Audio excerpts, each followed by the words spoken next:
Hello, everybody. Welcome to the second webinar of this series on university travel risk management. We've got an hour together today, so I hope you can all see and hear me properly, and the rest of the panelists, and of course the presentation. The chat box is active, so if you have any trouble with that, do just drop a little message there. But we are here today to talk about profiles, resilience and response in travel risk management. So first things first, introductions. There are four of us with you today. I am going to be your moderator, and then you have three wonderful speakers that will be sharing their expertise with us all. My name is Nicola Griffiths, and I am Senior Training and Safeguarding Advisor for International Location Safety. My background is in humanitarian program management, specifically in conflict-affected contexts. So for a number of years, I was working for different NGOs, delivering and coordinating protection, child protection and safeguarding in emergencies programming. I then decided to divert slightly and ended up working in security and risk management, and I've been working for International Location Safety for nearly 3 years now, both as a trainer and as a safeguarding advisor. So I spend a lot of time developing and delivering training for people that are traveling to high risk environments, and I also do a lot of advisory support specifically around safeguarding and protection. So that's a little bit about myself, who will be moderating with you today. But I'm also now going to hand over to our panelists to introduce themselves as well. As you can see, Colin Pereira unfortunately was not able to make it today. He is ill, so he had to pull out at the last moment. But we have managed to pull in Beth Chapman, so an absolutely amazing replacement with bags of experience to share. So I'm going to first and foremost just ask Beth if you would like to briefly introduce yourself. Thanks, Nicola, and hello, everyone. Great to be on the webinar.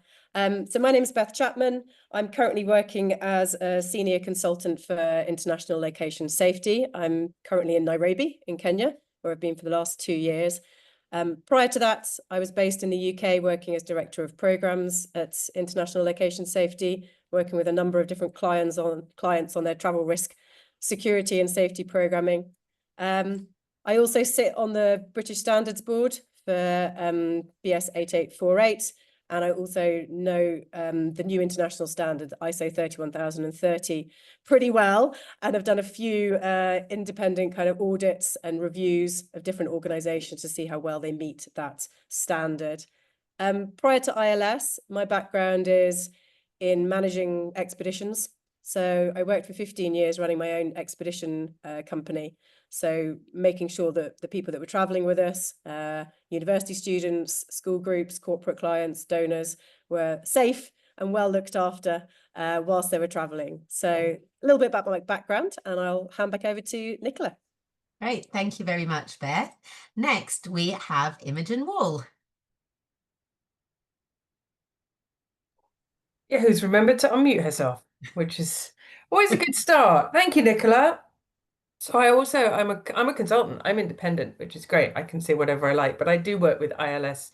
My background is in humanitarian work, disaster response, mostly with the United Nations, mostly sudden onset, so natural disasters.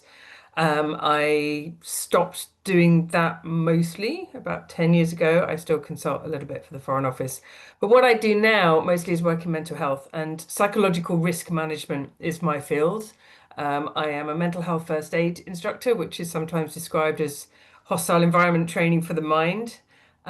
First aid is great, but fortunately for me, I've never had to use it. But have I had to deal with people who are panicking, stressed, overwhelmed, traumatized? I think probably every single mission I've ever been or worked on. So I train non-medical, non-clinical ordinary people like you in how to manage high risk situations psychologically, from a psychological perspective. So de-escalating panic attacks, managing a suicidal crisis, things like that. That's what I do. I'm also a qualified therapist, and I have a small private practice, and I provide a sort of EAP, employee assistance program type support to smaller organizations that can't afford a formal infrastructure.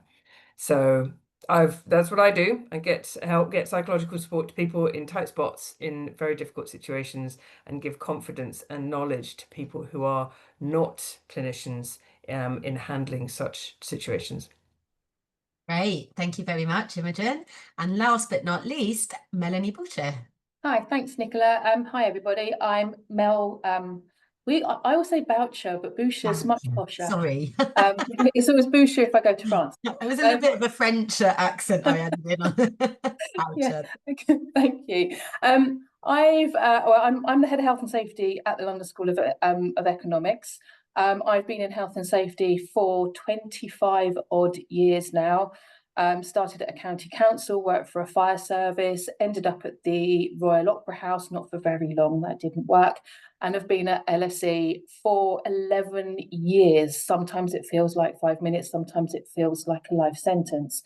On round about my first day, I was asked if I could sort out field work, and that's what I've been doing ever since. But it's not just field work. I've sorted out business travel as well, because you can't really do one without the other. I would say currently travel is now about 100% of my job, because it's our busiest time of the year. And added to it is American worries at the moment, but normally it's probably about 90% of my job. So I hardly do any health and safety unless there's a pandemic, in which case it all reverses. So yeah, that's me. Great, fantastic. Thank you very much, Mel. So we are all with you today for the next hour to share insights, to share knowledge, to share ideas. Just before we jump into our topic, just a word on the space. So within the framework of this webinar, we aim to create a safer, braver space. What does this mean? It means that we will be discussing sensitive topics, and we therefore encourage and invite everybody here, including ourselves, to engage in courageous conversations with care, to respect confidentiality of what could be shared within the framework of the webinar, and look after ourselves and each other, fostering an inclusive, supportive and empathetic atmosphere. If anything comes up for you during the webinar, we will be sharing contacts at the end, so do feel free to reach out to any of us. That's absolutely fine, and we're happy to sort of have a follow-up chat with any of you if that could be helpful. But also throughout the webinar, do feel free to ask questions. The chat box is active, and I will be monitoring it as we go along and picking up and answering these questions as a panel as we go. So rather than have a dedicated time at the end, we really encourage you, if things are coming up as we go along, to just pop them down in the chat. That said, why are we here today and what we're going to talk about? So, within travel risk management more broadly, organisations are increasingly needing to take account of diverse personal profiles, protected characteristics, and also how to respond to an incident or incidents should they occur. And a real key component of this is psychological safety, because this directly influences how individuals and organisations are going to prepare for, respond to, and recover from travel-related risks. So psychological safety is really a very central and important part of any travel risk management program. And what it does, why it's so important, is that it is actually signalling that an organisation is generally caring about its people. And that when we're talking about in travel risk management, even more broadly about culture, that it's not just physical safety that we're thinking about and that we're addressing, but what is really central is also emotional and cognitive well-being as well. And this will also in turn strengthen employee trust, loyalty and retention, and it will help the organisation fulfil its duty of care responsibilities much more holistically. So again, in travel risk management specifically, to deep dive into the topic again, it's really not just about avoiding and mitigating against physical harm, but it's also about ensuring that travellers are really feeling empowered, informed and supported in the decisions that they make. And this can be decisions prior, during, or post travel. So yeah, it is such a foundation to make sure that safety and security practices are effective. So that sets a little bit of the scene of why it's important for us to be talking about this today. Now, what we are doing in terms of how we're going to frame the next 45 minutes is we have 4 key questions. So I'll be bringing the questions up one by one, and our panelists will be inputting their expertise and their knowledge into that. And again, as I mentioned, do feel free to keep the questions rolling in the chat box as they're coming up. So my first question to our panel is, what are a travel risk manager's responsibilities related to psychological safety? And I'm going to start by asking Mel. Thank you. I think I'm going to come at it from a sort of travel risk manager / health and safety person, because I started, I mean, obviously I didn't start as a travel risk manager at LSE. That was kindly thrust upon me. So I came at it from a very much a sort of health and safety position to begin with, which is, you know, obviously everybody knows health and safety at work places a duty on employers to keep employees safe and safe from harm. And that includes psychological harm. You know, the HSE has, you know, dedicated pages towards, you know, well-being and mental health, and they have their tools to help, which can be kind of used but have to be interpreted slightly differently for travel.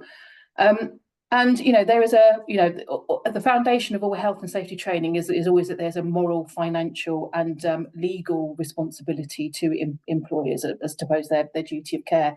I tend to not worry about the financial so much. It's for me, there is a moral duty of care to keep people safe, you know, mentally and physically. And whilst the Health and Safety at Work Act talks about employees, and I do really from a standpoint at LSE, because we do tend to get left behind sometimes in favour of the students. We extend all of that legal duty of care to our students as well, and we treat everybody the same that's going into the field or going to, or you know, travelling for any reason at all. So we base our kind of responsibilities around those health and safety requirements. So we always have a risk assessment for any higher risk travel. We don't risk assess all travel. We'd get an awful lot of pushback if we were doing a full risk assessment for an academic going to a conference in Paris. That really wouldn't be worth the aggro. But we have risk assessments in place. We have a system in place. Our higher risk assessments are sent to ILS for review. We look at the person's profile. And we look at all aspects of their profile and how that might help or hinder their mental health. We look at how long that they're going to be travelling for, what their research is, and how that might affect them as well. And we try and put appropriate risk mitigation in place. And it's all about that kind of planning, you know, the what ifs. And if we can, you know, sort out the what ifs in slow time, then hopefully in fast time, if things do go wrong, then they can sort it out. So I think, you know, what I try to do at LSE is put good systems in place to risk assess, to look at those things and to look at what we can do to mitigate a lot of the risk, which sometimes it isn't a lot. We have the majority of our travel is lone people traveling.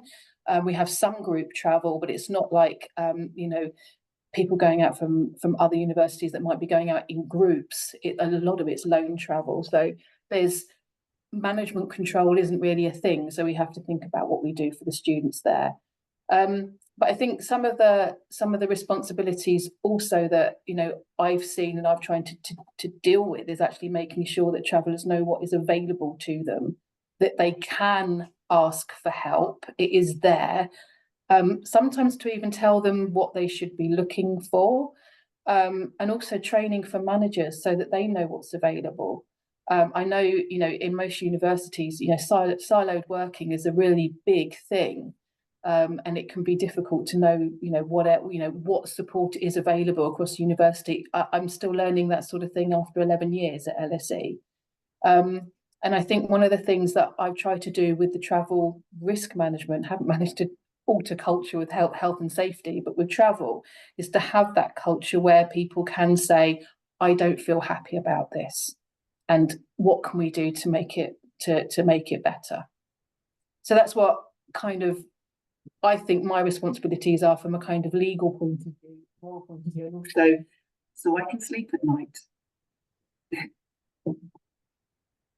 Great. Thank you very much, Mel. Some really, really important contributions and points I feel that were being made in that in what you've just presented to us.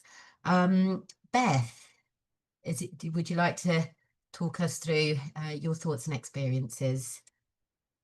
Yeah, sure. I mean, I 200% agree with everything that Mel said. It's being a travel risk manager is, yes, of course, you have your legal responsibilities, but I think for anyone who is a travel risk manager, it's that moral side that you want to really focus on and make sure that you are supporting the people that you're responsible for as best you can. For me, yeah, I'd agree with Mel. It's making sure that there is an understanding both of what support is available within the organization that you're traveling on behalf of. So what is there, and is that clearly laid out? What's available, what is being provided, and also how do you access it? Do you know the process? Is there a limit? Is it being is it available? Is it inclusive? How are we accessing? And what support is there if needed? I also think it's really important that Mel says is, often I think with travel risk management, people tend to focus on, well, what do we do if things go wrong? Whereas actually it should be so much more slanted to, let's make sure we've done everything in advance to make sure that we avoid things going wrong. So all that preparation that Mel was talking about, so understanding the profile of who the traveller is, but also making them aware, okay, here are where, from a psychosocial point of view, this is what's happened previously. This is where people have maybe struggled or found things difficult, so that there is that awareness there. So people are going into it with their eyes, kind of with your eyes open to be like, okay, these might be flashpoints for me. These might be moments where I'm going to find it quite hard. I would say, particularly like you mentioned, Mel, people doing remote work for long periods of time is often something that maybe isn't flagged up in a traditional risk assessment, but it should be a consideration. If you're isolated, working remotely with limited face-to-face support, if you're working through translators, that can be mentally very, very kind of taxing, very draining on you as well. And also, what are you hearing? What are you listening? What information are you gathering? And I'm sure I'll let Imo go into this in more detail, but looking at things like vicarious trauma, when you're hearing lots of traumatic stories, speaking one-on-one to individuals as part of maybe your research, your data collection, how are you managing that? So those to me is preparation, making people aware that that could be an issue, and that absolutely needs to be part of your risk assessment. It's not just where is the place you're going to, it's what are you doing, who are you, what work are you doing? So that to me is a core bit of being a good travel risk manager, is awareness of that. But I'll let Imo go into detail about the vicarious stuff. Well, you've queued me up nicely there, Beth. Thank you very much. You've spoken to the legal responsibilities, and I think that's great. I have nothing to add to all of that, and everything to support. What I can speak to is what I've seen, and to pull out, I think, some of the myths here. One big myth around psychological risk management or mental health is that it's something people who haven't got training tend to feel really helpless in this area. They tend to think that's all going to, if it happens, we'll leave it to the professionals. It's all a bit sensitive and it's all a bit tricky, and it makes me feel uncomfortable. And that is the biggest enemy. So my first thing I'm going to say is make sure that everybody who is that pastoral link before, during, and after travel is appropriately trained to handle somebody in distress, because they can do it. There's a lot you can do as a layperson, and actually feeling confident about that is half the battle. So the training that I and ILS do is very much geared towards helping somebody feel confident to step forward if they're worried about somebody, and to not be afraid to respond if somebody is in distress. And that can be taught. It really can. There is a huge role for non-specialists, for lay people, using basic technical skills to enhance and support their role. Mel, I take your point about the finance, but the reality is there is a cost if something goes wrong, and if somebody does need help, then psychological help is expensive. I do a lot of work with people and who've had difficult things happen to them overseas, and it's so much easier if the organisation has insurance. It makes it easier for somebody to find support, and it makes them worry less about accessing it. And if you look, for example, there's a big court case coming in Germany in a couple of days, which Nikki knows all about. I know about some staff who were sent into totally inappropriately into an area of Syria, which shouldn't have happened. But when what happened to them happened, and they were tortured, and they came out. One massive compounding factor is the organisation in question didn't have insurance, so they couldn't access the psychological support, which is a massively expensive, and also, or can be, doesn't have to be, but can be, and also it's really hard to organise if you're quite traumatized and upset. That's a big ask to leave that to somebody to sort out. So to me, that's a dereliction of duty of care in itself. Some surprising things you need to be aware of when you're doing your risk assessment, and Beth is 100%, it's before somebody goes. Looking at legal frameworks, for example, there are a number of countries in the world where suicide is still a criminal act. You might remember the case of the nurse last year who tried to take her own life in Dubai. Young nurse who had an abusive partner tried to take her own life in Dubai and was arrested, which is going to make any response you're mounting exponentially more complicated. Also going to make referral within country and the confidentiality around that much, much more complicated. So including some things that always comes as a surprise when I teach it. But this is the kind of thing, if you prepare people in advance to think this stuff through, then they know what to look for. What else have I got on my notes here? In-house support is great, but a range of support systems is always a good idea. People often are very wary of employee assistance programs or in-house counselors and therapists because they worry about that it's going to be get back to whoever's in charge of their future career, whether that's as a supervisor, as a student, or whether that's their employer.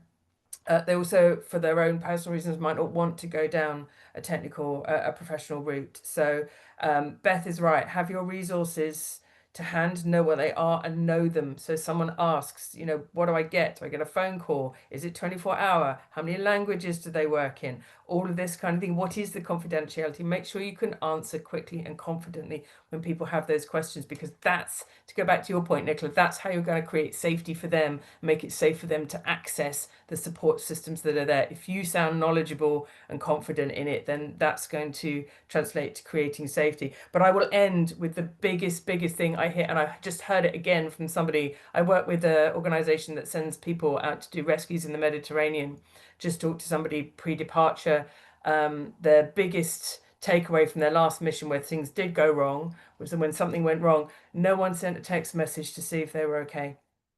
Just those 3 words in an SMS or a text. Are you all right? Do you need a chat? 9 times out of 10 people will say no, but they will feel so much better for being asked. So that's a really good example of the really simple stuff that actually makes a transformative difference when you are not, and you don't have to be a professional to do that. That's not a professional's job. But never hesitate to reach out and say, look, are you all right? I'm just checking in. It means the world. Absolutely. Thank you so much, Imo. And yeah, so much of what you're saying is really resonating. And I think a lot of what you're also all sharing about really knowing what the individual profiles of your travelers are. And that goes hand in hand with having created the psychologically safe environment for people to actually feel confident and comfortable talking to you about what some of those nuances could be, so that you could actually work together to make sure that you are addressing their concerns. And if you are not creating an environment where people feel safe doing that in itself, that's sort of rewinding some of the other good work that you're doing. So that safe culture needs to also be going further than just the travel risk management. It needs to be really embedded at an organizational level. Moving us forward to our second question is, what are the challenges in ensuring psychological safety, right, in travel risk management, and who could be impacted, why and how? So I'm going to start with you, Beth, if that's all right. Yeah, sure. I mean, who can be impacted, why and how? I would say anybody. And we should never assume or make assumptions about ourselves or about other people. It's definitely not the case that it's people with a history or know that maybe they may struggle or have particular requirements. Definitely not the case. And I would say probably more often than not, it's people that maybe aren't expecting it. Maybe first time in a new area, first time doing a different piece of research you haven't done before. It can hit you quite hard. One of the biggest challenges, I think, is for travellers is you may feel that actually you don't struggle with your mental health. It's not something that's a particular issue for you. But suddenly you're put in an environment where you don't have your normal support mechanisms. So you don't have access to the tools that you normally would use to keep yourself feeling okay. And that can be something as simple as, you typically would go for a run, or you do a workout, or you watch TV, or you chat to a particular friend, and suddenly you lose access to it. And I would say it's really important to consider that before you travel, is what are my normal coping mechanisms? And that, every single person here has coping mechanisms to help themselves feel good, to help themselves manage with things on a daily basis. So identifying what they are and then recognizing, okay, when I'm away for the next 2 weeks or 3 months or however long it is, I'm not going to be able to access that. How am I going to try and manage it? So getting people to think about it beforehand, I'd say that's one of the biggest challenges, is losing access to your typical support mechanisms. The other challenge, I think, is that people, like you said, people don't want to necessarily come forward and flag it as an issue. I would say it is very typical in a lot of organizations I've worked with to go in and do travel risk reviews. When you're doing a risk assessment, when you're talking through your travel, going through an approval process or a preparation process, I would say it is rare for people to spend time talking about, okay, how are you going to manage your psychological well-being on this trip, as a standard question. Normally it's do you have any medical conditions? Tick this box. So it becomes seen as being something that, it's a disclosure. And okay, you may have medical needs, which I would still encourage you, yes, to disclose if you feel comfortable, to talk about how you'll manage it. But for me, when you're doing travel risk management, we need to make it more normal, that we're just asking people as standard, how are you going to manage, your mental health while you're away? And that should be just a standard question. It shouldn't be something that's treated as, oh, well, that's, a bit of a unique question. Are you asking me that because you think I need it? It should be there as standard, and it should form part of our regular assessments and approvals. So for me, big challenges is making sure that we don't create this stigmatism, this feeling that disclosing a concern around mental health is seen as a weakness or something that's going to put a red flag on our, travel application. It's not. It's really good practice to come forward and ask the question and say, I'm worried about this. Can we talk it through? And B, it's really encouraging people to just think about how they're going to manage the mental health, because it can affect everybody. Okay. Sure, going to different environments, if you're different profiles, of course, consider it, but every single one of us can be affected by this. So that's my 2 cents worth on that, but I will hand it to Imo as well. Great. Oh, is it back to me? Okay, great. Beth, you're so right in everything you're saying. Stigma is so complex, and it is the single biggest barrier. If you look at World Mental Health Day last year, WHO ran that themed around stigma because their research showed that for every single diagnosis or clinical status possible, the stigma people experienced was worse than the symptoms of the condition itself. So this is a really cuts across the board. And part of that also, actually, when we're talking about profiles, is not assuming that somebody who does have a diagnosis or does have a history is automatically a risk, or that is automatically a restricted factor. I've lived with depression since I was in my late 20s and had a very successful 15-year frontline deployment career, which actually helped. It wasn't necessarily a problem. But the stigma, again, I've said it before, the stigma I see that is most commonly a problem is the unwillingness, the lack of confidence among pastoral care and first points of contact to actually bring this up, to address it, to take the lead, as Nicola says, in creating the psychological safety. And it has to be the person in authority, the person who's leading, who does that. It has to come from higher up in the organization. You can't leave it to individuals or deployees to create psychological safety themselves. It's actually not really possible for them to do that. It has to be an explicit instigated process.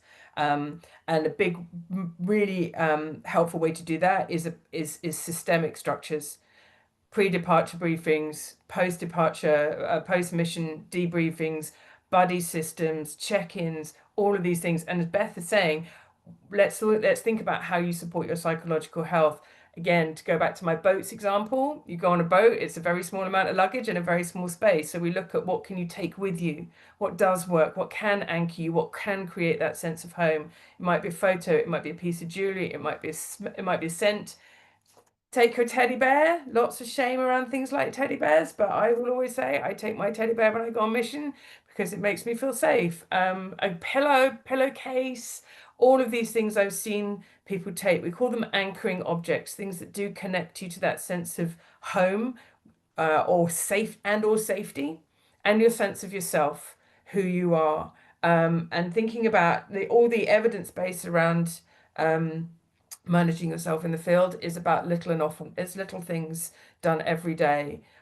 We can actually survive an enormous amount, and this is all about enabling people to do the work safely, not getting them to step away or to avoid the things that they're there to do or the difficult conversations that they're there to have. The final thing, I think the challenge, there is a huge budget challenge at the moment. Let's be realistic about that. Investing in training, it will pay massive dividends. Deloitte has the research on this. The ROI on investing in wellbeing for your staff is £1 spent saves you £5. We generate £5 in productivity. So the research is there, but still the budgets get cut, and it isn't a priority. And combine that with the stigma, and I think that's a very toxic combination. The final thing I'm going to say about support systems, supporting everything Beth is saying, make sure they're available for more than just immediate return. Delayed reactions are really common. I worked with the NHS staff coming back from Ebola response in 2014, 2015, and I insisted that we set up a support system that was still available to them a year later, because the typical for delayed reactions, the typical window is 3 to 6 months, especially if someone's had a traumatic deployment. They're going and going and going. They come back, it's fine for a while, and then they fall apart. You see it with cancer patients as well, actually. It's not limited to travel. But yeah, I'll stop there. Coming back to also the hard bit for a lot of people. Thank you, Imo. Mel, over to you. Hi, I'd just like to quickly comment on Imo's last thing there about having support afterwards. When I worked at the fire service, they had an immediate response and then they had delayed response afterwards, and it was structured, so it would be immediately 3 weeks, 3 months, and 6 months if needed. And I'm pretty sure I wasn't working for them when the Shoreham air disaster happened, but I'm pretty sure that everybody on the ground needed that for quite some time. I'd like to say challenges for me, personally, with what I do, is having a robust process in place where travellers can get help and making sure that process is communicated out. Communication is very difficult at universities, I find. Lack of resources, but also lack of interest. Lacking a bit of interest in it being a thing.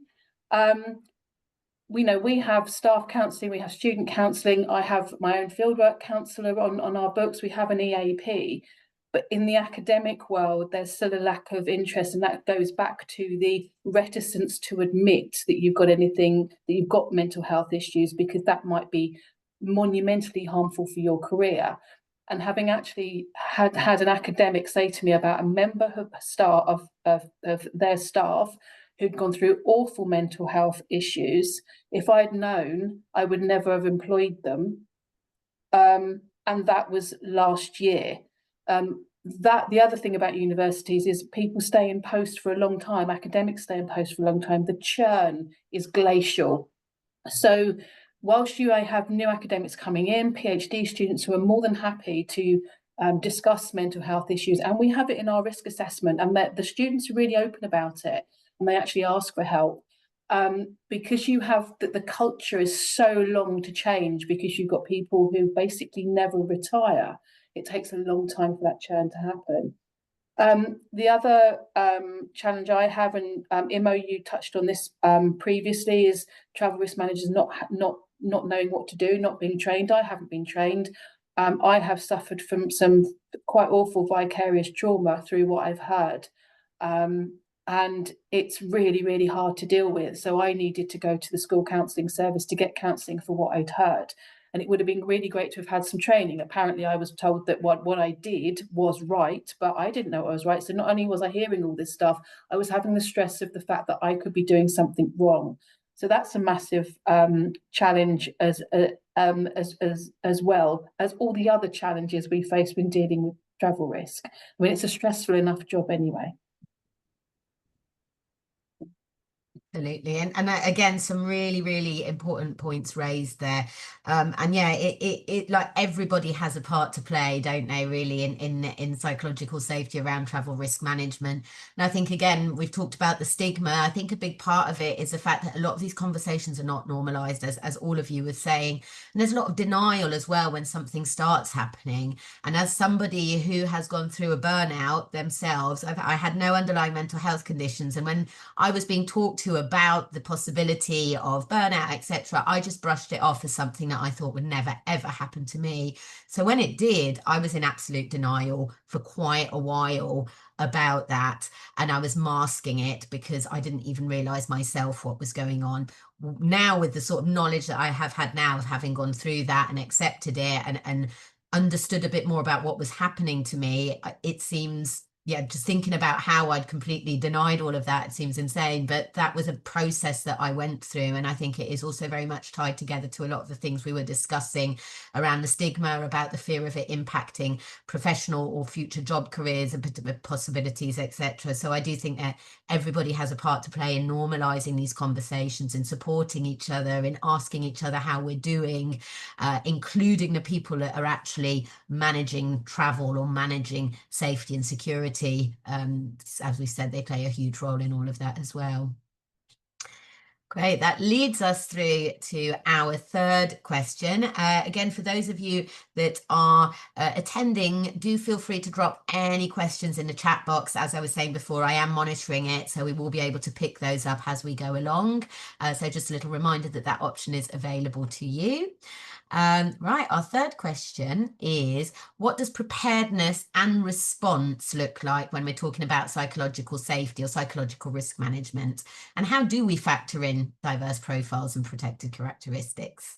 And I'm going to hand over to Imo.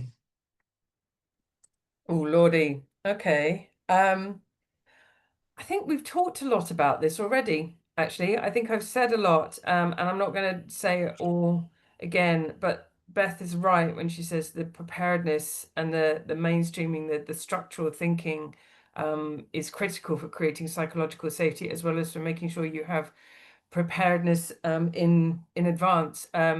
One thing, I don't know, those of you who work in universities, for example, might have looked at some particular models of preparedness.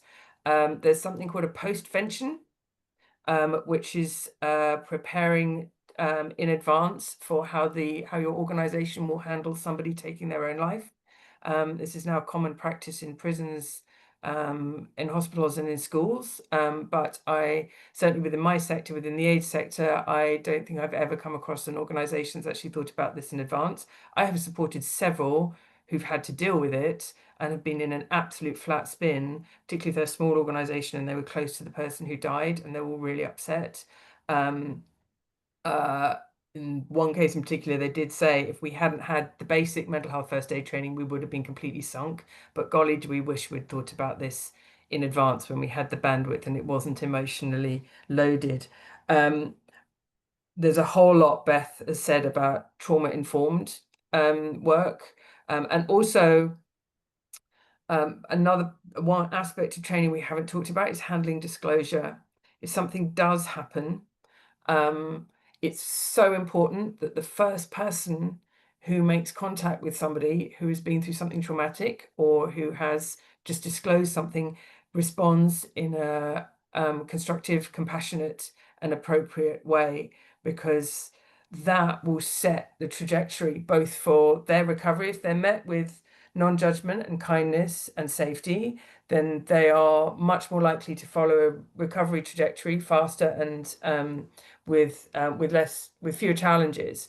If they're met by somebody who often for very understandable reasons, because they feel going back to our responsibility question, goes into investigative mode or goes cognitive and starts asking, well, why were you there and what exactly happened and are you sure? All of this, you will take away psychological safety, you will re-traumatize the person, and not only will you impact their recovery trajectory, all the cases I know of within the aid sector in which somebody is at odds with their organization, and these things go on for years and they are messy and legal and expensive, they all start with somebody being met badly when they first disclosed or they first raised an issue. So that particular piece of the training also I think is critical to get that right. I'm thinking of one particular colleague, one client of mine, and I have permission to share her story, who had to be evacuated from South Sudan, eventually made it over the border to Uganda. Her organization didn't have an evacuation plan. She was asked to write it while being held hostage in a hotel.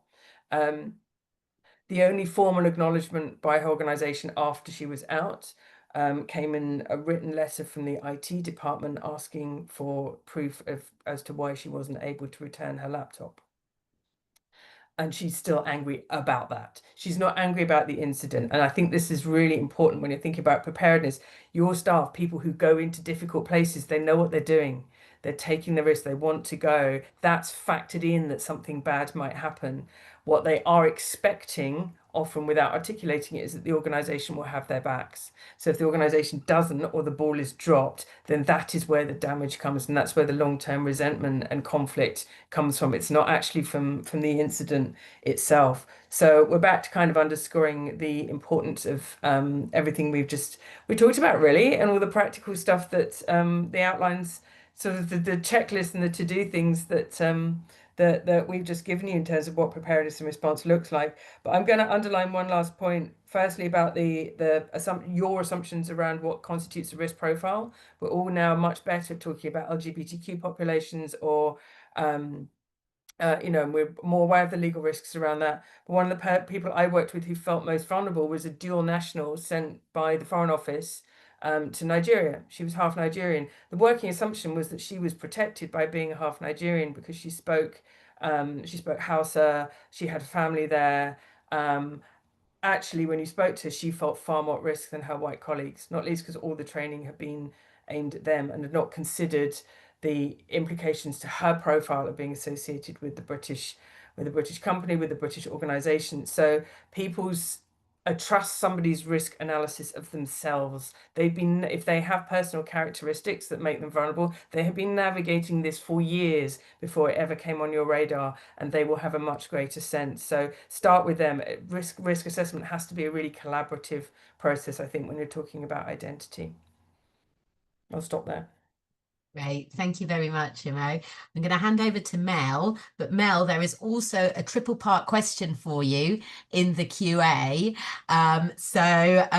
What would you like to do first? Respond to question 3, or shall I read out the triple part question for you? Oh, you're on mute, Mel. Excellent. I'm going to say again, I've not used Zoom for years, and that's what I'm sticking to.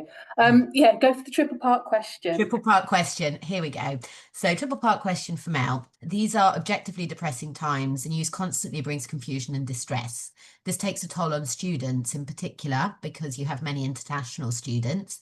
Do students appear to be more and more stressed, and how does this affect your department? Do students who pay substantial fees come to LSE as clients and expect services in return? And how do you navigate these? And have you noticed a shift or a deterioration in overall student mental well-being? Okay, I'm going to answer as best I can, because I'm not front line in this kind of way. I deal with students who travel. I deal with them mainly by email. I might meet them occasionally or talk to them occasionally. At the moment, I'm speaking to more staff than anything, because we're discussing going to America, because some of our staff have some challenges with what they may have said, done, or written lately. So I don't know what I can say about students at LSE at the moment. The last time I heard anything about students accessing well-being or support mechanisms is it has gone up. We've had to increase the EAP offering, and we've had to try and increase the amount of in-person, in-house counselling sessions that there have been. What it's to do with, I don't know, because we don't get to know that information generally. I'm sure that student wellbeing will hold that information, but I don't know if it's to do with the depressing times, and yes, it is. Students, I'd say all of our students treat us as clients or servants a lot of the time, and expect services and have really quite high expectations to try and manage, particularly the ones that spend a lot. LSE students tend to be predominantly from public schools. They have a certain standard. I find it quite difficult as a girl who grew up in Bognor and went to quite a rough comprehensive school. But we manage expectations, but some of the attitudes out there is not helpful. So yes, they do see us as that. We've not had the "I'm going to sue you because I didn't pass my degree yet," because LSE is so competitive. Most people will pass their degrees, but I'm sure it's coming. And so yes, there is a shift in overall mental health wellbeing, because the amount of students that are accessing those services. But I haven't got more detail than that, because that's not the area I work in. Wellbeing is completely separate to what we do. Staff and student wellbeing is completely separate. I've where it's encroached over the years, I've been very hard about those barriers, because there's only two of us in my team, and quite frankly, at the moment we're drowning. So I'm quite clear about boundaries. Onto the preparedness. Everything that Beth and Imo have said so far is absolutely bang on. I would say, Imo, you talked about insurance a lot. I'd plead with everybody out there to check that your insurance covers mental health, covers evacuation for mental health, because not all travel insurance policies will, or they'll cover some of it, but they won't maybe cover ongoing treatment. If somebody needs counselling, or our field workers need counselling or trauma counselling, I pay for that out of my budget, and that's how we work it.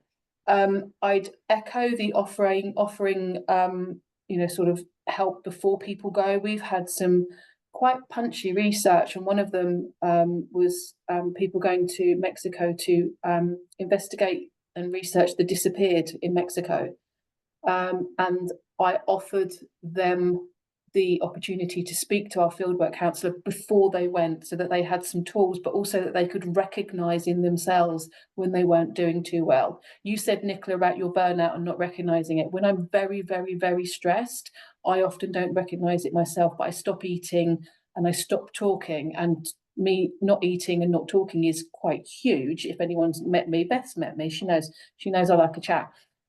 So quite often it's colleagues saying to me, "You haven't eaten," or "You're really, really quiet today," and then I start joining the dots. So it's around giving people the tools and saying, well, it could look like this, or it could look like that, and this is what to watch out for. And they were incredibly grateful, because they heard some awful things, and they were prepared to deal with it a lot better.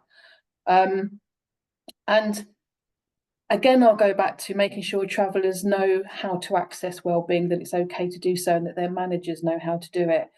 And you've also, Beth said as well, around having different types of counselling for different people. We have an EAP.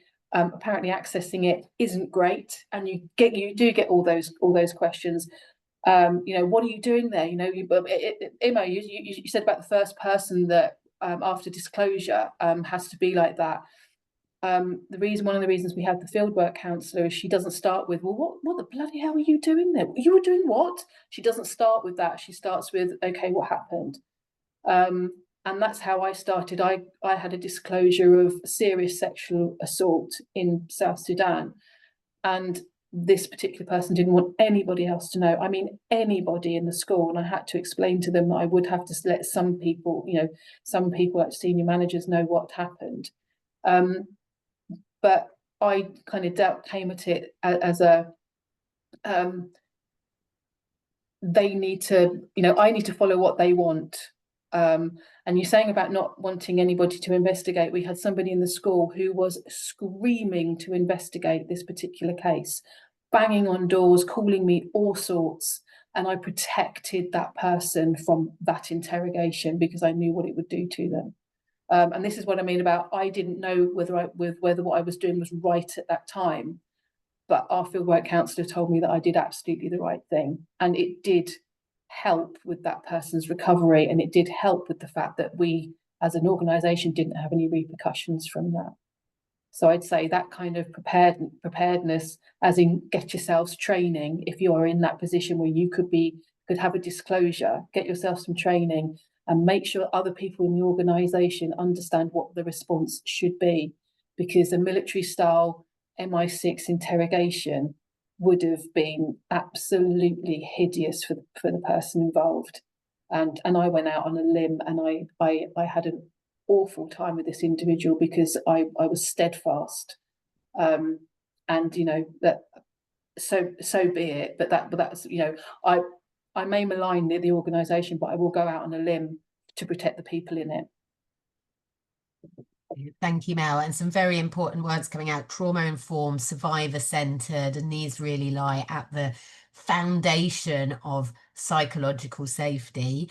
I'm just conscious about time. We've got a couple of questions which I'm going to read out. They are related to this third question that we have, and then we'll briefly touch on some of the resources that are available out there. So I'll read out the questions, and either of you three, if you'd like to just respond to them. Beth, you were going to share next, so I will give you the priority to jump in on the responses.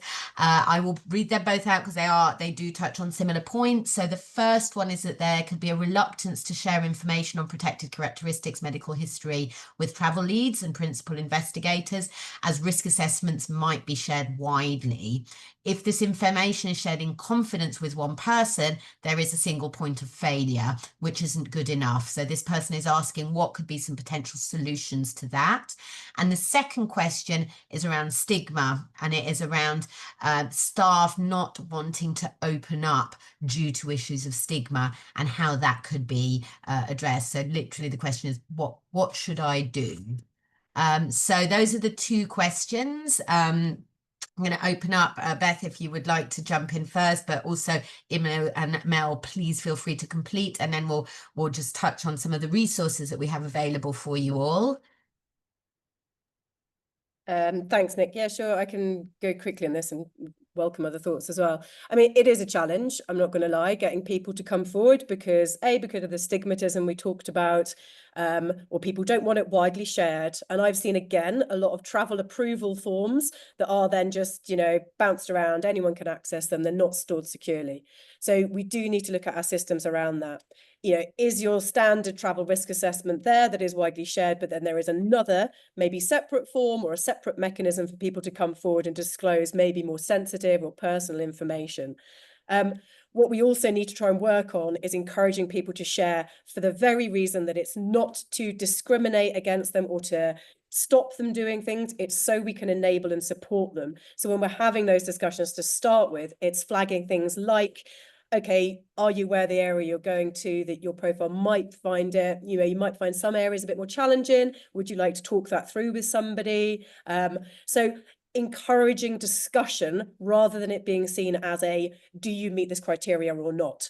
Because that comes across as a bit more of a yes, you can go, or no, you can't, rather than we want to have a discussion around this. It's not always possible. And I work with a lot of big organizations that can't always do that. But I think number one is try and create it in that environment. Let's talk about your profile, your needs, your concerns, because we want to support you.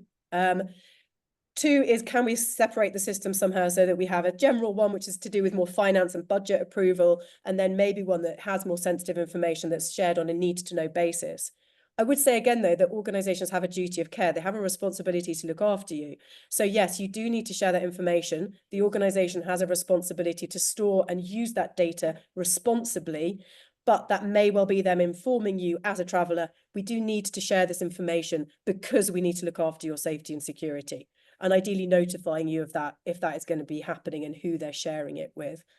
I think also I just 100% keep coming back to peer support, sharing lessons learned, so people feel that it is normal to experience, challenges to their mental health and how they're feeling at different times when they're traveling. So I absolutely have worked with a lot of organizations where people don't want to talk about it. It's not even something that's part of the conversation normally. So the more that we can encourage people to have it on the agenda, share when things maybe didn't go wrong, keep it confidential, but sure, tell people when actually we had a traveller 2 months ago, they found this particularly challenging, I want to make you aware of it. You don't have to give details about who that person was, but it can be really helpful for people to feel that this is not unusual. And I would just finish with that point, that this is very, very common. This isn't something that is a unique thing that happens to 1 or 2 people. Even 12 years ago when I was running expeditions, by far and away, the most calls I got on my on-call number was to do with mental health. It was to do with eating disorders. It's to do with people struggling because they're away from home. Far and away, as Im said right at the beginning, less to do with, serious medical issues, more to do with mental health. And even 2 weeks ago, I went into a voluntary organisation in Nairobi to do some work with them. Their emergency operations centre, out of the 55,000 calls they've had over the past few years, 22,000 of them related to mental health. So just to put out that this is common, okay? And we need to accept that. Thanks. Can I add to that? Because she's so right. You're up against it with stigma, doing your pre-assessments, aiming for a situation where everybody tells you everything about themselves before they go is not realistic. People are always going to hold stuff back, and they also may not realize. I've been on hostile environment courses with people, somebody who was pre-assessed, said she didn't have any issues. We had a gunfire exercise. She went into meltdown. Turned out her boyfriend had been shot dead in front of her when she was a teenager in Colombia. She hadn't realized that that would be a trigger.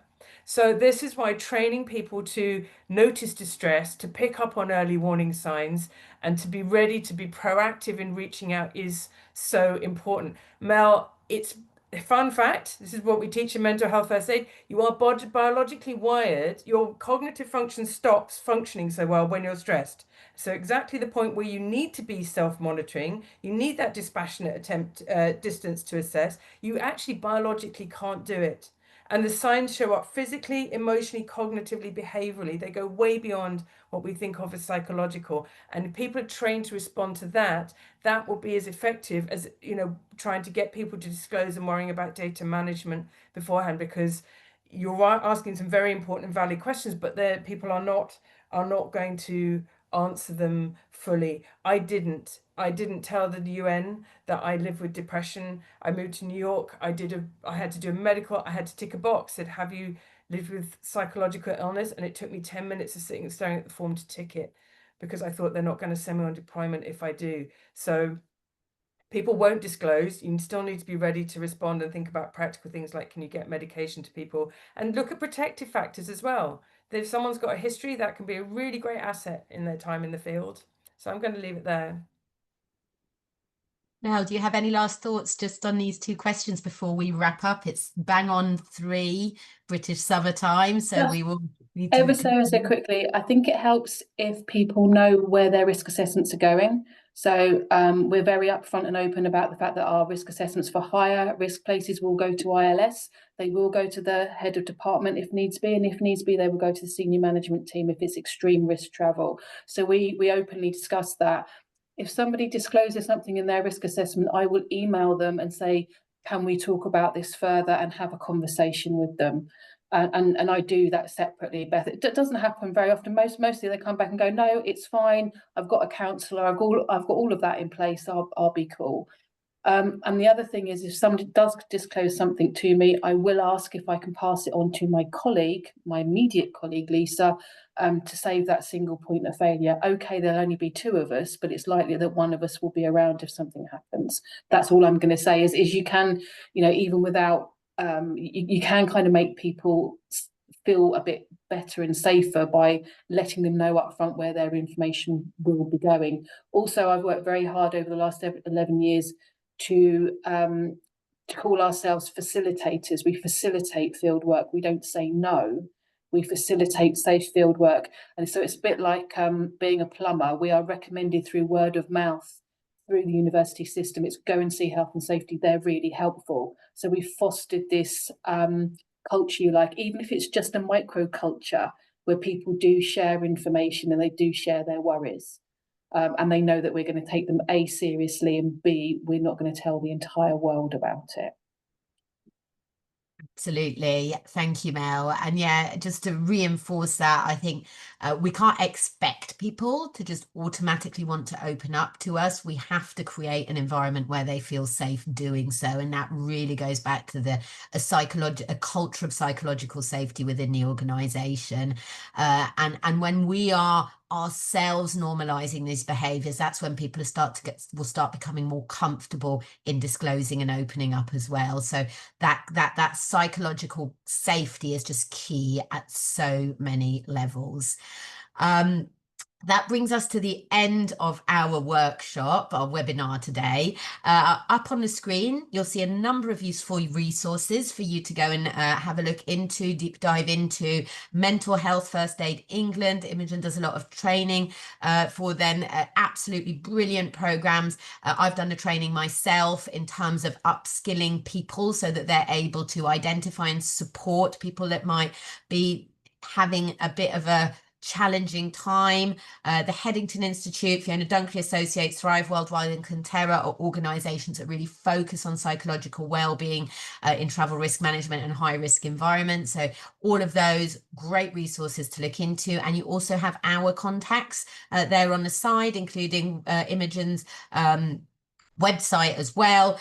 So as I said, do feel free to reach out to any of us if you have any follow-up questions or just any thoughts that are coming up, that have come up during our webinar together. I'd like to say thank you to all of you for joining us as participants, and I'd like to thank our amazing panelists as well for sharing their expertise. And just before we wrap up, if Beth, Imo, Mel, do you have any last words of wisdom to leave with our participants? I just put a comment on the chat box, but just to say, with this training about how you handle disclosure, safeguarding, do look online as well. Like, there are good courses available just to learn basic techniques. Okay, I would strongly recommend going and doing a mental health first aid course with with Imo or Simmer. But if you do want just some basic disclosure, what do I do in that first 10 minutes? There are courses online that you can go and just make yourself upskill yourself for free. So yeah, look around as well. Yeah, I think talk to one of us about what's available and what's out there. There is an MHFA course specific for higher education, for example. I don't teach it, but I know people who do. So those kind of resources are available. Headington Institute, I think, is particularly good for practical tools and for support to managers. That's my big takeaway, Nicola. Train your managers, train your first points of contact. They're the most important people. They're the first responders. Great. On that note, then, we will say thank you very much to all of you. Thank you, Beth, Imo, and Mel. You've got our contacts. We're going to leave it at that. But happy to continue. And yeah, have a great rest of the day, everybody.